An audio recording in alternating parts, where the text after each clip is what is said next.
Ito na ba ang tatalo sa mga inasal? Sulit at affordable na pagkain bang hanap nyo? Tara at sama-sama tayong magutom! Tuyuin responsibly!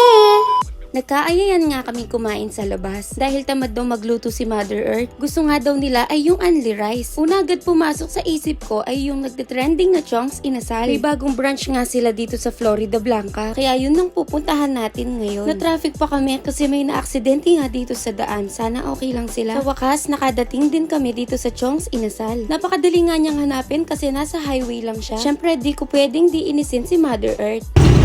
Mami, pakidala naman ang bag ko. Ito pala ang kanilang Facebook page. I-waste nyo nga lang ito at napakadali nitong puntahan. Pagpasok nga natin ay bumungad sa atin itong napaka-chill nilang lugar. Parang gusto ko tuloy mag-franchise nito. Char!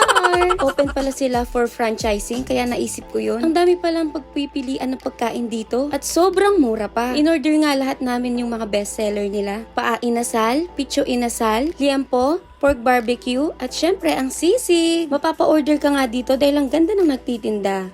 May leche flan pa nga sila dito. At nakaka-addict daw. Kala ko sa'yo lang ako addict.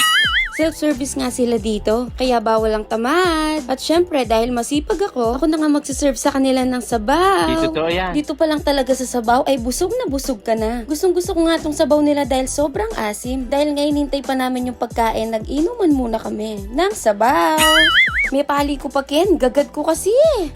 May kiyapos na pa rin eh, bala mo tutu.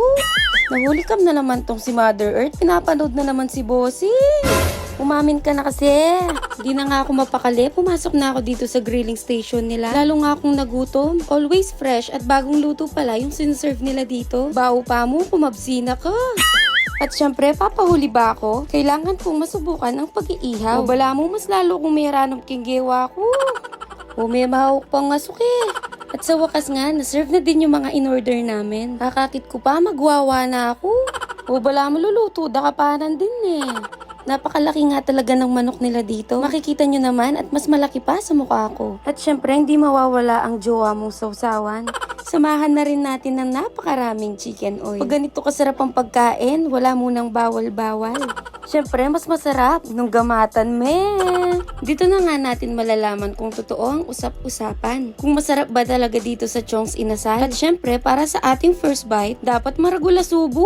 O, ditak na ako umebak na Totoo pala na sobrang sarap ng chicken inasal nila. Napakalambot, malasa at juicy ang manok nila. At syempre, hindi pwedeng hindi natin itry itong sisig nila. Malinamnam siya dahil maraming atay ng manok. Nagustuhan ko siya ng sobra dahil mahilig ako sa atay ng manok. Tignan nyo naman ang reaksyon ng kapatid ko sa kanyang first bite. Hindi ko alam kung OA lang siya o nasarapan talaga siya. Isa rin tong si Muymuy na hindi makapaghintay sa pagkain. Kanina pa naglalawa yan sa first bite ko. Dumating na nga rin tong in-order naming liempo at pork barbecue. Napawa nga ako dito sa pork barbecue nila kasi napakalambot at napakalasa. Alam na alam mong na-marinate talaga to ng husto. Ganitong lasa ang gusto ko sa pork barbecue, yung medyo manamis-namis. Napasayaw pa nga ako sa sobrang sarap. Tignan nyo naman si Mother Earth. Alam na alam niyong sarap na sarap siya sa pagkain. O mamuksi Pero totoong sarap na sarap nga siya sa pagkain nila dito. Ba, ma-diet ka diba? At syempre, mawawala ba naman ang only rice? Hindi papauli ang kapatid ko dyan. At si Muymuy na kinuha pa talaga ang lalagyan ng kanin.